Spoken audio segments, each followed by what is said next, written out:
Carolina, te escuchamos. Bueno, muchas gracias por la invitación. Yo trabajo en el Hospital Italiano, como bien me presentaste, y hace 15 años estoy dentro de la sección de trauma ortopédico, rehabilitación en el trauma ortopédico, y una proporción muy alta de pacientes que atiendo son ancianos con fractura de cadera. Bueno, si bien nosotros sabemos que el 90% de las fracturas en los ancianos por fragilidad ocurren en el fémur proximal y tenemos como objetivo principal que el paciente retorne a grado de independencia funcional previo, sabemos que esto es un objetivo que a veces es muy difícil de lograr, porque sabemos que la calidad de la vida disminuye, que los resultados físicos son a menudo pobres, que cerca del 40% de los pacientes son trasladados a una residencia geriátrica, que la mortalidad dentro del año es alta, llega a ser del 30%, y que cerca del 50% de los pacientes que eran independientes en las actividades de la vida diaria previo a la fractura, tienen una pérdida consistente en alguna de ellas aún 6 meses después de la fractura. Bueno, las fracturas de cadera, como bien dijo el doctor Slulittle, se dividen en fracturas mediales y laterales. El tratamiento quirúrgico va a depender de la localización y del tipo de fractura. En las fracturas mediales, como se compromete la vascularización y hay mayor riesgo de hacer necrosis avascular, el tratamiento de la acción es la artroplastía total o la hemiartroplastía en caso de pacientes que tengan una baja funcionalidad previa, y en algunas fracturas no desplazadas, el tratamiento es la osteosíntesis con tornillos canulados, que esto se realiza mediante técnica percutánea. Dentro de las fracturas laterales, como son extracapsulares y no comprometen la vascularización de la cabeza, el tratamiento de elección es la reducción y osteosíntesis. En general se utilizan clavos cérvico-diafisarios o el tornillo deslizante de cadera o DHS, que tiene una porción que es extramedular. Ahora, la rehabilitación de estos pacientes, en general todos incluyen la deambulación precoz, pero vamos a tener que tener ciertos cuidados dependiendo del procedimiento quirúrgico. Dentro de las fracturas mediales tratadas con prótesis y hemiprótesis, la movilidad está permitida, o sea, podemos recuperar la movilidad de la cadera y la movilidad básica del paciente, pero este paciente, como la cabeza del fémur tuvo que ser luxada en la cirugía, va a tener un riesgo de luxación que va a estar aumentado dentro del primer mes posoperatorio. Para lo cual, dentro de la rehabilitación vamos a tener que evitar los movimientos luxógenos. ¿Cuáles son estos movimientos? Son la flexión de la cadera más de 90 grados, la aducción de la cadera y la rotación interna de la cadera. Pero en estos pacientes podemos intentar que deambulen precozmente. En realidad se indica que deambulen lo antes posible. Y el aumento de carga va a ser progresiva según tolerancia al dolor y al esfuerzo. Algunas de las adaptaciones que usamos para evitar estos movimientos luxógenos, sobre todo cuando el paciente duerme, es colocar una almohada abductora entre las piernas, porque el paciente al dormirse puede no darse cuenta y querer cruzar las piernas.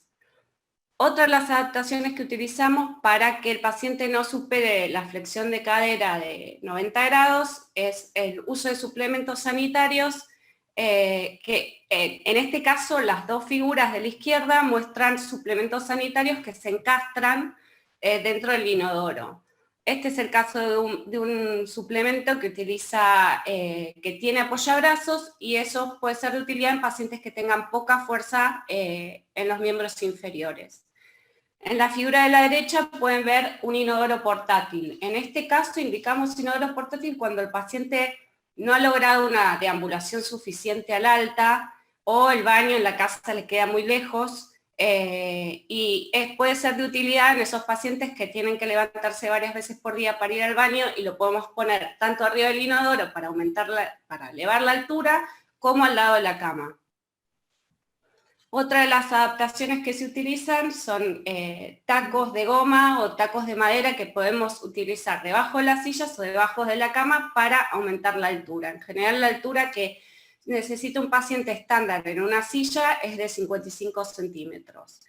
Y acá podemos ver distintos tipos de andador con los que el paciente puede deambular.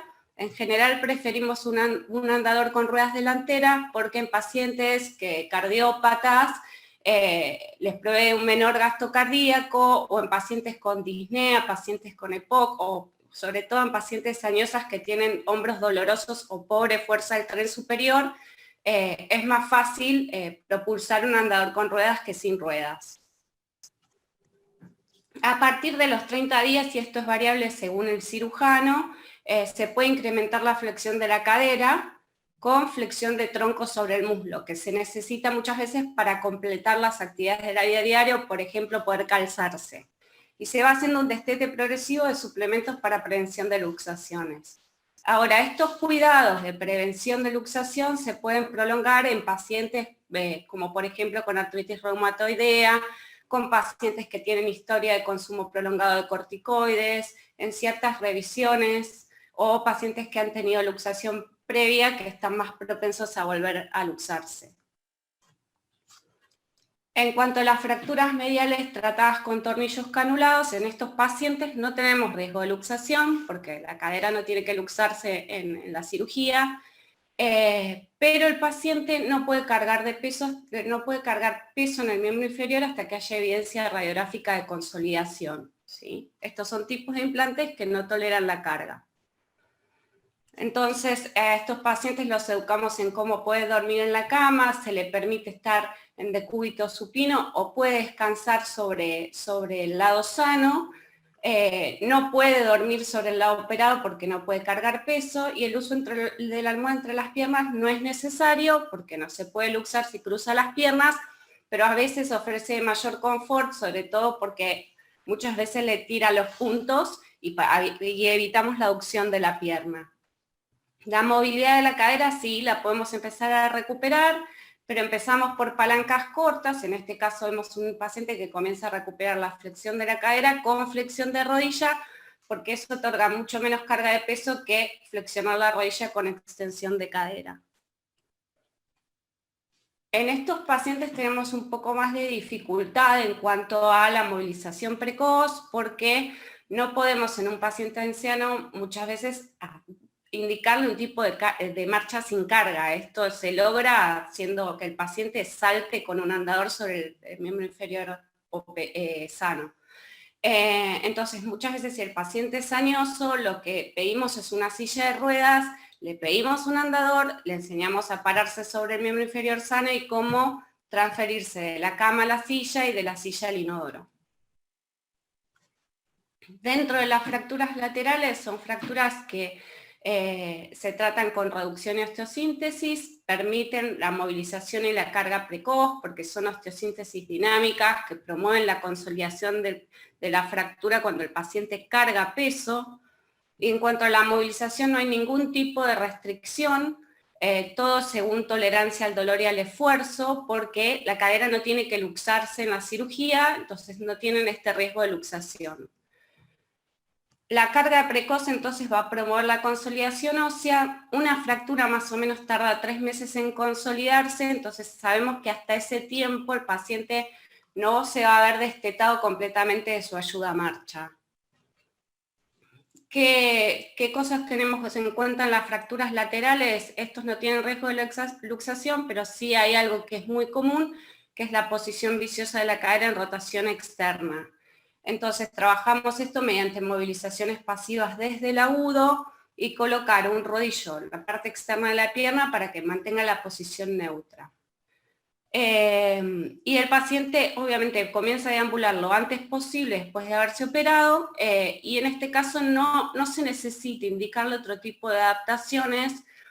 No es necesario un suplemento sanitario en sí porque el paciente no se puede luxar, pero dependiendo de la ayuda que vaya a tener el paciente en la casa, a veces tienen un solo cuidador, o si el paciente es muy frágil, no ha logrado una deambulación suficiente como para llegar al baño cada vez que quiere durante la internación, a veces se recomienda el uso de un inodoro portátil. Este es un estudio que salió publicado acerca de la importancia del manejo del edema en fracturas laterales, que a veces está subestimado. Estas son fotos reales de pacientes míos donde pueden observar un gran hematoma y un gran edema en la pierna operada en relación a la pierna sana, ¿sí? Y lo que se hizo fue comparar la presencia del edema entre fracturas mediales y laterales. Y lo que se vio es que hay un mayor edema en fracturas intertrocantéricas que en las fracturas mediales. Este edema de muslo se correlacionó significativamente con niveles más bajos de movilidad básica. O sea, estos pacientes en general tardan un poco más en levantarse de la cama, con menor control postural y mayor déficit de fuerza de extensión de rodilla, porque la presencia de edema y de hematoma y de dolor inhiben la fuerza muscular. Entonces es importante que tomemos medidas para reducir el edema. Podemos sugerirle al paciente el uso de medias de compresión, 7/8, o el uso de un vendaje compresivo. Esta es la última guía de práctica clínica que se publicó este año acerca del manejo de terapia física para adultos mayores con fractura de cadera, dentro de las cuales se dan recomendaciones durante todo el continuo de cuidados, desde que el paciente se fractura hasta que se recupera completamente, y lo que se recomienda con un grado de recomendación A, basado en nivel de evidencia 1, que los adultos mayores con fractura de cadera deben ser tratados bajo un programa ortogeriátrico multidisciplinario, que incluya la terapia física o kinesiología y la movilización precoz. A su vez, se recomienda que los kinesiólogos debemos participar en un programa de intervención no farmacológica establecido por un equipo interdisciplinario durante toda la hospitalización, para pacientes adultos que estén en riesgo luego de una cirugía para prevenir el delirio. Esto muchas veces nosotros lo hacemos con los pacientes a través de promover la movilidad precoz, a través de hacer intervenciones simples que son como abrir las ventanas, que el paciente vea cuándo es de día, cuándo es de noche, que se utiliza audífonos que los use, que el paciente se vista para la atención, tratar de que deje los pañales si es posible y no es necesario. Por otra parte, se recomienda con un grado de recomendación A que los kinesiólogos evaluemos y documentemos los factores de riesgo de caída y contribuir al manejo interdisciplinario para esto. Y con un grado menor de recomendación basado en opinión de expertos, los kinesiólogos debemos identificar objetivos individuales para la recuperación de la función del paciente, que puede ser variable. El objetivo puede incluir la independencia en la movilidad básica, que esto puede ser como poder salir de la cama solo, o alcanzar el nivel funcional previo, o retornar a la residencia previa a la fractura. Y todos estos objetivos deben ser revisados durante todo el continuo de cuidados. Y a su vez, es función del kinesiólogo sugerir qué elementos de ortopedia va a necesitar el paciente, que van a ir cambiando durante toda la atención. Factores predictivos de resultados funcionales pobres y de mortalidad en general son a mayor edad, tener comorbilidades, trastornos cognitivos y tener una menor movilidad funcional previa a la fractura. Todos estos están asociados con mayor mortalidad, mayor índice de complicaciones y pobres resultados funcionales.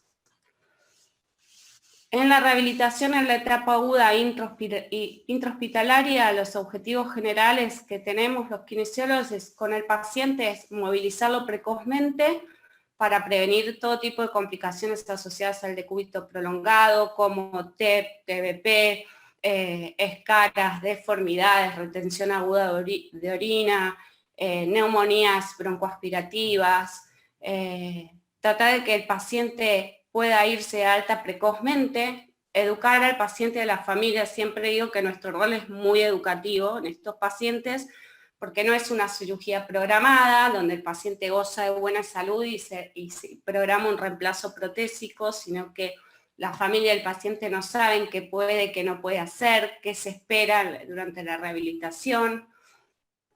Lograr la mayor funcionalidad posible antes del alta, preferentemente que el paciente deambule antes de irse al hospital, y planificar la continuidad de cuidados, que son los objetivos de tratamiento que nos planteamos y cuáles van a ser las acciones o el plan de tratamiento para lograr esos objetivos.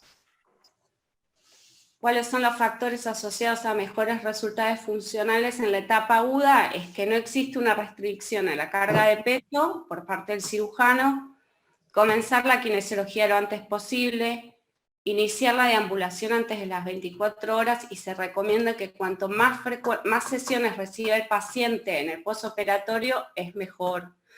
Se recomienda de 1 a 3 sesiones en las primeras 72 horas. Y tener un TAC score o el Time Up and Go test de menor a 24 segundos al alta. ¿Qué nos importa como kinesiólogos para planificar la continuidad de cuidados del paciente? Obviamente la edad, cuál es el motivo de la internación, si tiene lesiones asociadas únicamente la fractura o la fractura fue por un síncope, por ejemplo, si tiene lesiones asociadas como traumatismo del cráneo, fracturas en miembro superior. Estos pacientes que tienen una fractura de miembro superior necesitan mucho más asistencia para moverse, porque tal vez tengan un cabestrillo, no pueden cargar peso sobre ese brazo, entonces van a tener que usar una ayuda a marcha que les provee mayor descarga de peso.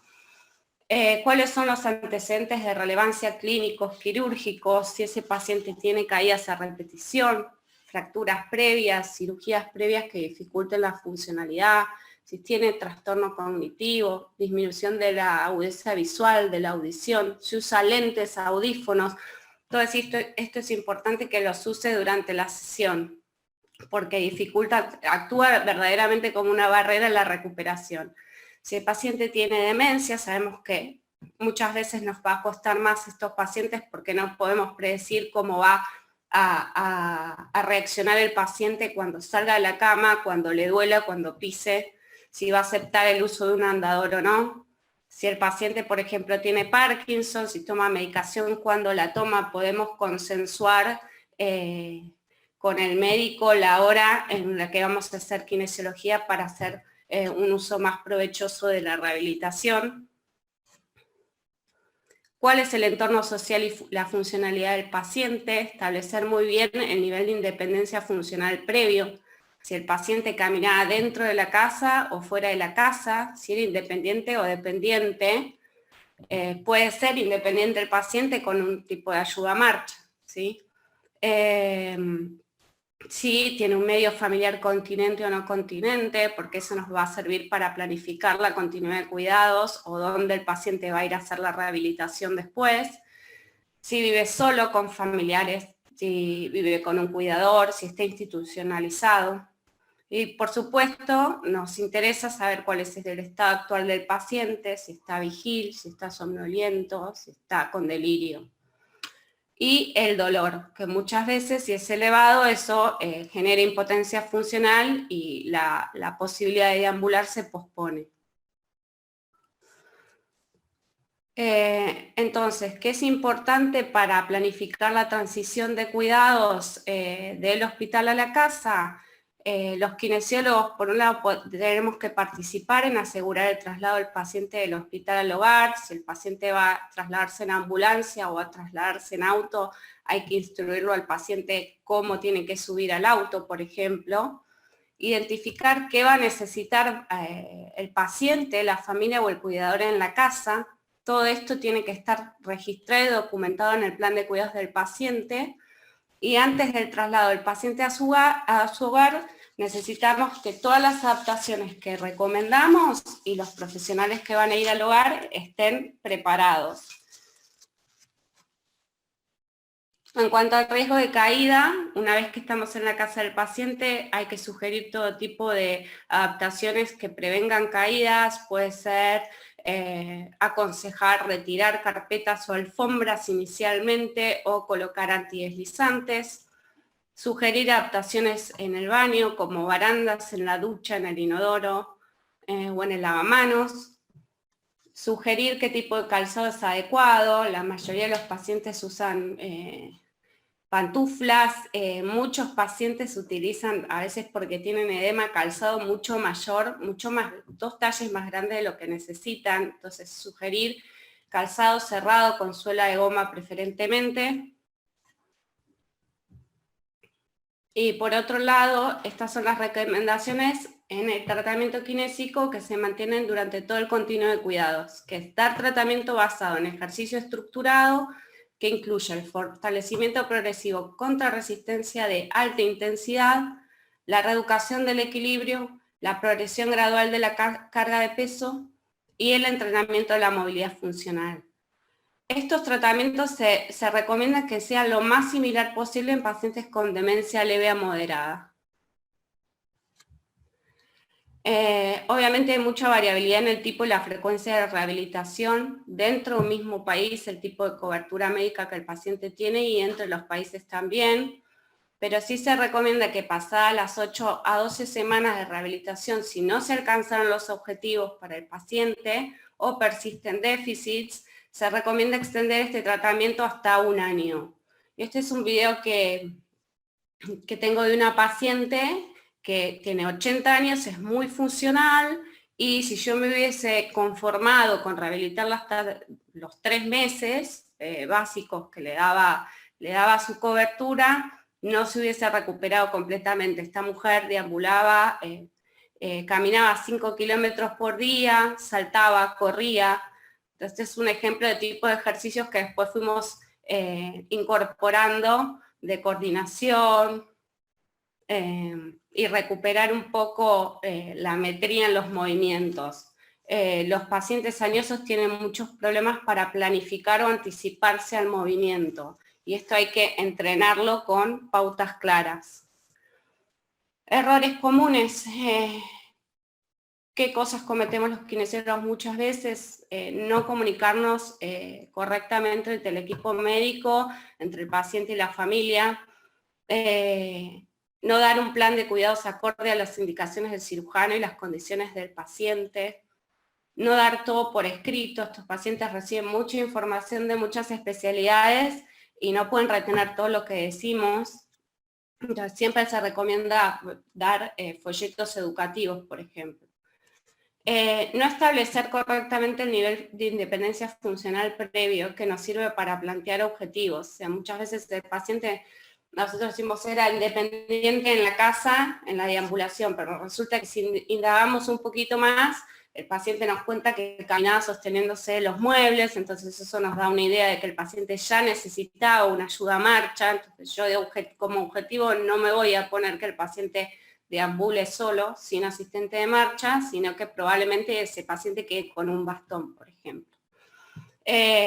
Otro de los errores que cometemos los kinesiólogos a veces es dar cuidados para prótesis en pacientes con osteosíntesis. Entonces le ponemos la almohada entre las piernas, el elevador de inodoro, y no lo necesita. Perpetuar en el tiempo los cuidados de prevención de luxación de cadera en prótesis. Hay pacientes que pasan 5 años y siguen durmiendo con la almohada entre las piernas. No progresar el aumento de carga según el equilibrio, el dolor o las indicaciones del cirujano. No hacer un destete progresivo de la ayuda a marcha. Rehabilitar únicamente la marcha, esto es muy común, y no el resto de la funcionalidad, como el calzado, la higiene, el vestido, la alimentación, el subir, bajar escaleras, el deambular por la vía pública, el utilizar medios de transporte. No restituir la movilidad completa en osteosíntesis, por ejemplo. Sabemos que para caminar necesitamos una flexión de cadera de 25 grados, pero para atarse los cordones necesitamos una flexión de 120 grados de cadera. Entonces los ejercicios para recuperar la movilidad deben incluir la recuperación del rango de movimiento en todos los planos y completa, para poder cumplir con las actividades básicas. No dejar al paciente viajar en auto. Esos pacientes al principio obviamente no van a poder manejar, pero sí pueden trasladarse en auto, entonces hay que instruirlos en cómo subir al auto. Y por último, como conclusiones, los kinesiólogos deben participar en la toma de decisiones dentro de un equipo interdisciplinario, plantear los objetivos de acuerdo al tipo de cirugía e individualmente según el paciente, el estado funcional previo, el entorno social, el lugar donde vive. En la etapa aguda el objetivo principal es la deambulación precoz, En todo el continuo del cuidado se debe enfatizar el entrenamiento con aumento de carga progresiva sobre el miembro inferior, el fortalecimiento de alta intensidad, la reeducación del equilibrio y promover la independencia en las actividades de la vida diaria. Y por último, la rehabilitación debe extenderse en el tiempo si los objetivos no se han alcanzado en 8 a 12 semanas posoperatorias. Muchas gracias.